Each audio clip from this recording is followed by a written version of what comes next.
day at Gracegarden, and I'm here today with my son Jake, and we're gonna do a little quick "What's Blooming Now" live from Gracegarden episode. And I have a cameraman today, so thank you for being here with us. And let's have a nice walk through the garden together. And now your video.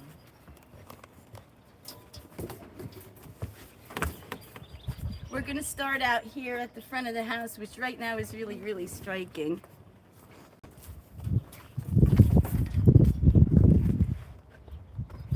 These roses that I trimmed the last time you saw them have really bloomed nicely, and having them up has given the underflowers a lot more sun. So I think that they're looking really good this year. This is a perennial geranium, and these are rugosa roses. This is Madame Blanc de Coubert, and I have to look up this one. I don't remember the name of the yellow one. And another thing that's blooming now are my Siberian irises. These are species iris. If Jake wants to come in and get a good look at the markings on the petals there. I love these, and they're very faithful to bloom every year. One thing I can point out to you here, this rose, which used to be a rugosa, has reverted to its rootstock. This is a Dr. Huey, which is a very hardy rose. You'll see this rose all over the place because this is the rootstock.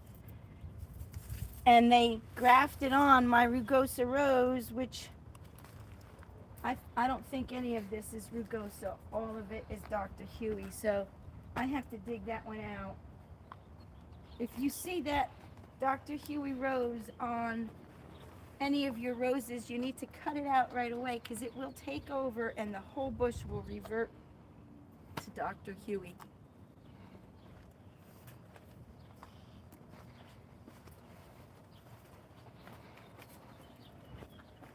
It smells really great here between the roses that we just looked at.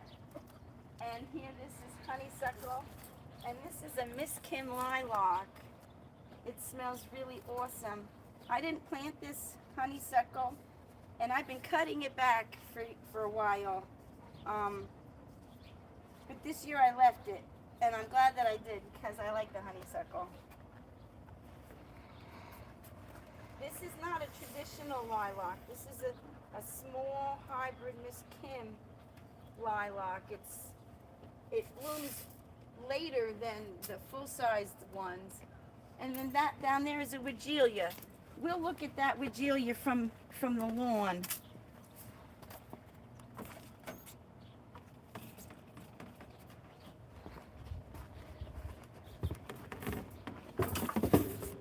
Oops. Oh! We can look down here. I started a couple seedlings. This right here, I have it protected in here because we had a lot of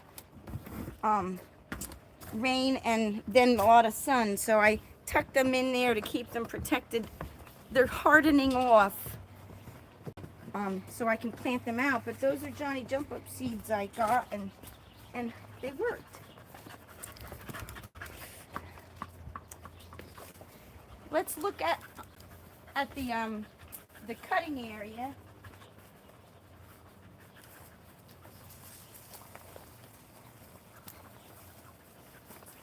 Here I have planted some gladiola bulbs, and they've come up already quite a bit.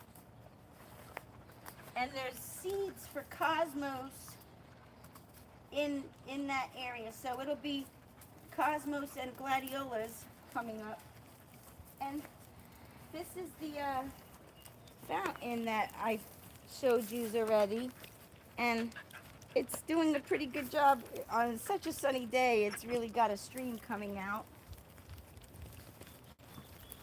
And behind them, these are sage. regular culinary sage that you put on your turkey dinner.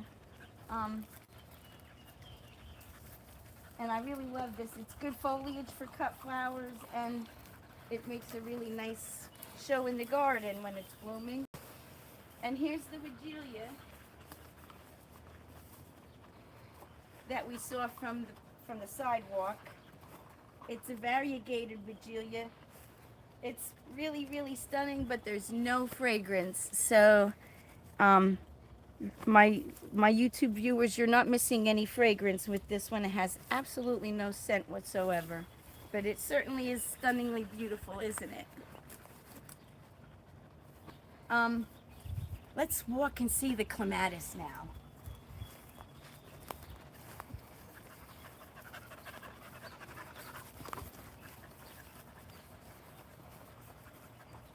One addition I made over here are these slates, which I was able to get for free, and I think that they really make a nice inviting path here and a new fresh layer of wood chips. And this rose I need to tie up. Oh, we have a flower. We have a flower already. Oh, it's lovely. I have to tie this side of the rose up. But it's just covered with buds, and this is a very fragrant rose as well. The name of it's escaped me, but it's here somewhere. The tag. And right now the star of this area has got to be these Jackmanni clematis, and look at the size of them. Aren't they beautiful? I apologize for my dog. She wants me to throw something, but I don't know what it is. I just love this yellow and purple here. And this little shade garden, just a few steps away from a full sun area. And it gives you just a totally different vibe. I don't know what my dog is wanting me to do, but she's driving me crazy.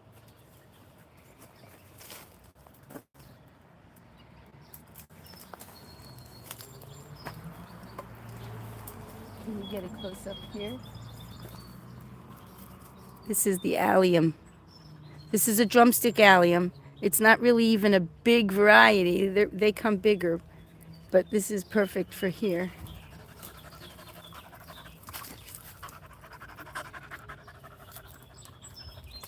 There it is. There's your ball.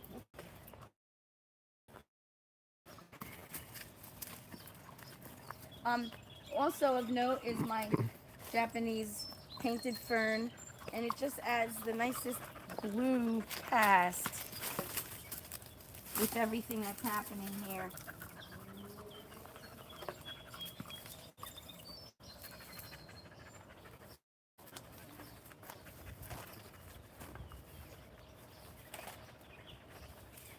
These purple flowers are Hesperus, or Dame's Rocket, that I actually started from seed years ago, but it's a common roadside weed. It's night scented stock is what it really is, and at night it has the most delicious fragrance, but in the daytime it has no scent whatsoever. There's one up here that's interesting, of the same variety of plant. Like I said, these were seed grown by me originally, and they've crossbred with some other variety here over time. And that one's unique to Gracegarden. Here's another couple roses.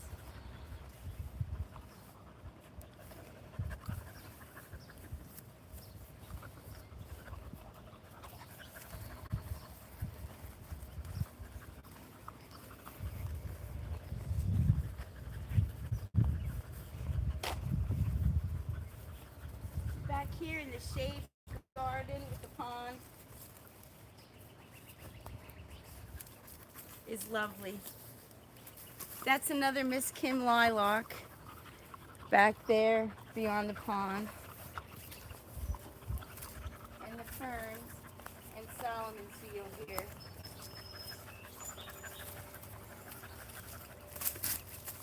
This is a type of Lysimachia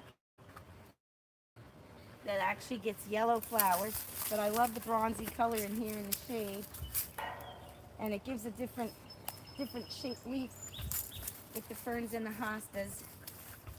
And there's a couple of lilies of the valleys, but if I go farther back into that corner, we're probably not going to have good coverage from my Wi-Fi, so we won't go back into that corner. But there's lilies of the valley back there still, and they have lasted a very, very long time. But I think that's our tour of the garden. Quick and really very, very lovely. Turn the camera around. Thank you so much for coming along with us today for a special episode of Gracegarden. I want to say hi to my other son, David, who couldn't be here today, but he's awesome too.